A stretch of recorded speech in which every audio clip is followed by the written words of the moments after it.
Hey everyone, what is up? Welcome back to my channel. I'm super excited because I asked you guys on Instagram, on YouTube to give me your spiciest questions about career, personal, any questions you guys had, and you guys delivered with some really good questions, and I'm here to answer them. In this video, I'll talk about if tech is really glamorous, what it's like being a Black woman in tech, how I balance everything. I do want to shout out to the two creators that I was inspired by to create this video, which are Sarah Pan and Chloe. Definitely check out their videos on similar topics as well. And let's get started.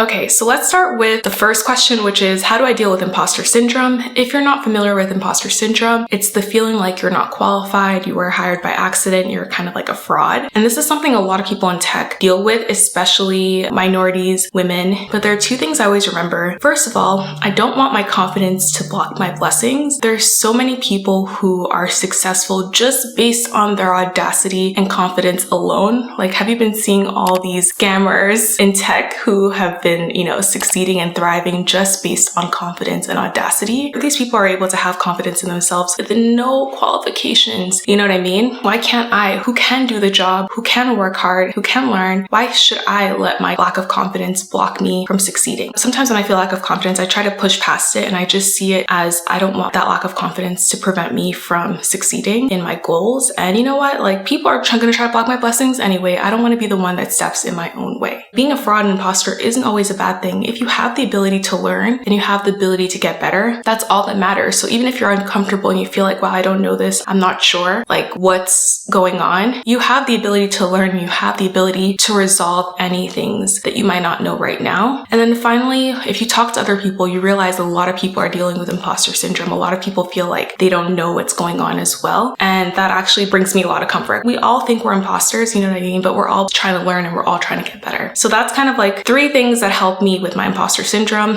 Okay, so another question I got asked was, am I in love with my job? So I don't believe in loving your job. When I was looking for jobs, I was never about, oh, am I gonna love the job? The things that were the most important to me were financial stability. I kind of liked it and I was kind of good at it. If I got all 3 of those things, that was fine by me, but I was never like, oh, I have to love the job that I'm doing. So even though the job that I'm doing right now I like, and I like the people that I work with, I don't love this job. I'm here because they pay me. And I don't think that's always a bad thing. Like, it's not a bad thing to be working a job because of the money. Like, we live in capitalism. In this economy, we have to do what we need to do to put food on the table. They will cut you.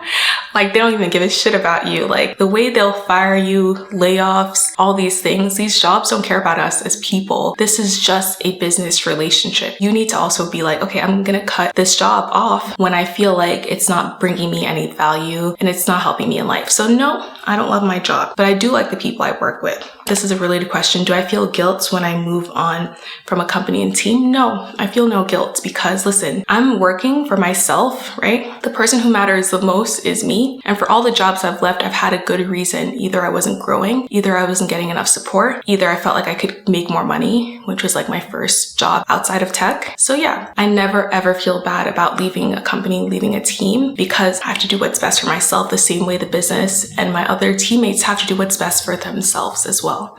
Okay, before we hop on to the next question, which is the spiciest question, I do want to thank the sponsor of this video, Career Karma. Thanks Career Karma for sponsoring this video. If one of your goals this new year is to break into tech and you're choosing the tech bootcamp route, you definitely want to check out Career Karma. Career Karma is an online community with great resources for those looking to start their career in tech. There you'll find unbiased and detailed reviews by former bootcamp students, live audio rooms with bootcamp grads and tech industry experts, free prep courses from top bootcamps. Career Karma is free and always will be, so click the link in the description box to sign up and start looking at bootcamps today. The first 1,000 of my subscribers to sign up and get matched to bootcamps will get a free coaching session package. Go to ck.chat/Bacola to get started. Okay, so this is the spiciest question and I need to sip some tea for this one, which is about racism and sexism in tech. Okay, so this is post-production Bacola to answer this question a little bit better than I did the first time. So yeah, it's totally harder as a Black woman in tech. You deal with a combination of racism and sexism, which make it hard to thrive in this industry. Of course, you're gonna meet some great people. Most of the people I've worked with have been great, but there are a few apples that can really make a bad experience for you in the tech industry. Plus, you also have some structural and systemic racism and sexism that make it hard to thrive in the industry. industry, but I tried to summarize it into 3 main things that you'll see. But this is obviously just only going to touch the surface. So the first thing you'll see are the people who think that you're not qualified to be there based on what you look like. They don't know your credentials. They just are perceiving you as unqualified because you don't look like what a tech worker or a software engineer looks like. And this has happened to me at my old job. I had a coworker who literally asked me in front of other people, and he was like, "Oh, what questions were you asked specifically?" He didn't ask anyone else what type of questions they were asked. He wanted to know what questions I was asked, sort of implying that I was asked easier questions, aka not qualified to be there. And it's just funny that people will cry and cry and cry about minorities and women having a supposedly easier time getting into tech, but they won't think about the other ways that you can leverage being a man, being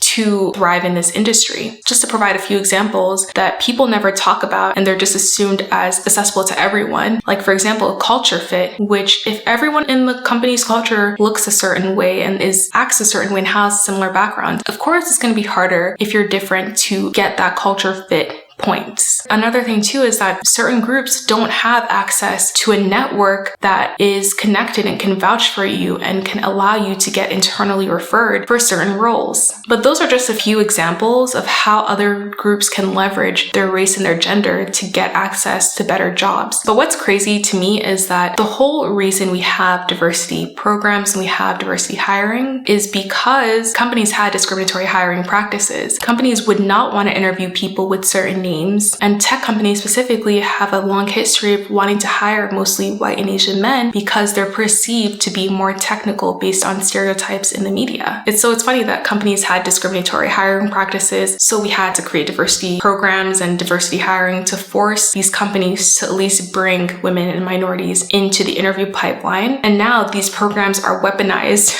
against minorities and women to say that somehow they're unqualified. But it's okay for men to leverage their gender and their race to get access to better jobs. So it's just funny to me. It's a whole pile of nonsense. And the whole point is just to say that basically it's not only annoying that these people think you're unqualified, there are also tangible consequences that you deal with if people perceive you as unqualified, because in the workplace, perception is everything. If you're perceived as unqualified, that means you climb the corporate ladder slower, you don't get paid as much, you're also viewed with a more critical lens. And that doesn't even scratch the surface of the mental toll it takes on you when you're constantly told that you're unqualified and you're not supposed to be there. Then you tend to have crippling imposter syndrome because you might start to believe what people are thinking about you. And also you'll have to work twice as hard to combat those stereotypes, which is a lot of pressure on you. The second category is lack of respect. Some people in the tech industry just don't respect you because you're a woman or because you're a minority. So you'll have people who talk over you, who will summarize exactly what you say, basically didn't hear what you said. And there are also just larger scale examples of that, like pay discrepancies based on your race and your gender. The company's not adequately punishing people who've SA'd or, done some little bit of racism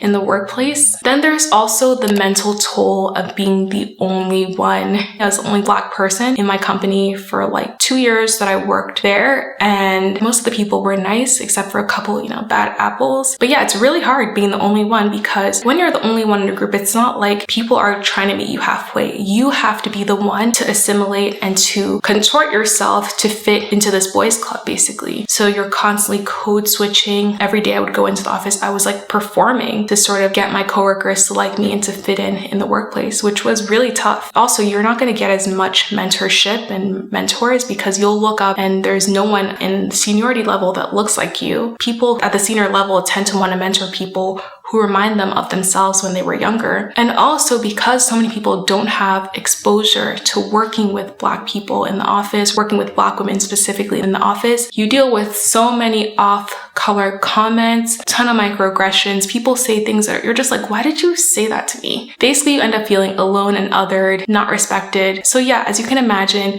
it's tough to be a Black woman in the workplace, and it's tough to deal with that racism and sexism. There are companies that are trying to make it better, but it feels like sometimes the progress isn't happening fast enough. Let's go to the next question. So how do you deal with racism and sexism in the workplace? So the first thing that helps me is just knowing why I'm there. For me, it's for my financial stability. So sometimes I'll experience things that really irritate me at work that I have to let go because, I can't fight every single battle at work. work. So what I'll do is I'll look at my paycheck. I'll just bring my paycheck up and I'll be like, okay, this is why I'm here. So you need to know exactly why you're going to be taking on these certain roles. Knowing why you're there makes it a little bit easier to get through some of the annoying things that happen in the workplace. Having a good support system, like I have my boyfriend, my mom, my sister, friends that I can always go to, who I can vent to, and they will provide support. They'll provide a listening ear. They'll be like, oh yeah, that was totally sus, you know? Like, you're not delusional, you're not crazy. Another thing too that helps me is really being protective about what gets my attention. Do I need to know every single negative news about Black women specifically, or Black people, or women in general? Not really. So for example, I don't use Twitter because I feel like that just brings so much negativity into my life. Like, I don't need to listen to everything negative. I really am like conscious about consuming like positive media, things that are uplifting and encouraging me. And that's one of the reasons I wanted to create my Dev Story series, as a way to like inspire other people and show you like examples of people who are doing well in tech. So that's another thing that's really important to me, just making sure that I'm not consuming so much negativity. I focus on gratitude, which is like, think about the things that I have that I'm lucky to have that other people don't have. That really helps me a lot. And also I try to aggressively put myself first. This is something I'm working on as a former people pleaser. You know, sometimes you just have to put yourself first. If something is not serving you, a job is making you miserable, it's hurting your mental health, you gotta leave. Even if that means leaving without having another job, which isn't recommended financially, but I can understand mentally how sometimes leaving is the best decision for you, even if it's not the best decision financially. So those are some things that really help me kind of like navigate the racism and sexism in tech. Okay, let's talk about the next question, which is burnout and work-life balance. Doing content creation and having 9 to 5, it's really hard to have work-life balance. You have to sacrifice certain things. Like, either you sacrifice a little bit of your social life, you sacrifice a little bit of like your resting time. Like, you gotta sacrifice if you're gonna do content creation and, you know, your 9 to 5 job. But what I try to do to manage the chaos that is like managing both things is like, I try to be as organized as possible. So I use Notion, some Sama, I use Google Calendar. All of these things really help me stay organized, know the tasks that I need to complete, and you know, the things that are due and when they're due. Another thing that has been super helpful for me is like outsourcing, automating, and delegating. What I'm learning is that I shouldn't be doing everything, because if I do everything, things are going to get done slower. So I have my editor who's going to be editing this video. Shout out to her. I have a virtual assistant who helps me with email inbound. I have a manager who helps me negotiate my contracts. So what I'm focused on as a creator is actually creating the videos, thinking about the ideas. That really helps me out a lot. On the personal side, you guys know I don't go grocery shopping. I have grocery delivery. I also get someone to deep clean my apartment, which saves me time. In terms of like automation, I automate my finances, so I'm not tracking every single detail and spending time doing that. So I automate my finances, so like saving and investing happens automatically and paying my bills happens automatically, so I don't have to dedicate attention and time to that. Another thing that helps me too is knowing my priorities. Like, I have to say no a lot because I can't do everything. So when someone asks me to do something, I have to really think about it. And most times the answer is no, because it's not aligned with the priorities I have for that year. So yeah, those are some things that I do to have more balance, but honestly, I don't really have that much balance. Okay, so I talked about racism and sexism in tech. I talked about imposter syndrome, work-life balance. So another question I got asked is tech really worth the hype? It really depends on you and what you're looking for. If you're interested in tech and you're kind of prioritizing your financial stability, I do think that tech is worth it. I would say yes. I've not experienced anything so bad where I'm like, I'm gonna leave the tech industry. But yeah, there are things that are a little, like a little bad that do happen, right? And it's just like any other industry. The same like racism and sexism you deal with in tech are the same in other industries that are high paying and a majority male industries. So it's just like, you're gonna get the same discrimination, but you're gonna get paid more. And you're gonna have like work-life balance. You're gonna get paid more. You're gonna have the ability to work from home. You're gonna be developing a skill that's valuable and probably gonna be valuable in the next 10 years. Like, it just depends on you. You have to decide what you're looking for and like what your priorities are. Let me end it on that note. Thank you guys so much for supporting my channel. If you like this video, if you like this more brutally honest career talk type videos, let me know down below. And if you want to support this channel and this video, make sure to tap that like button, smash that subscribe button, and I'll see you guys next time.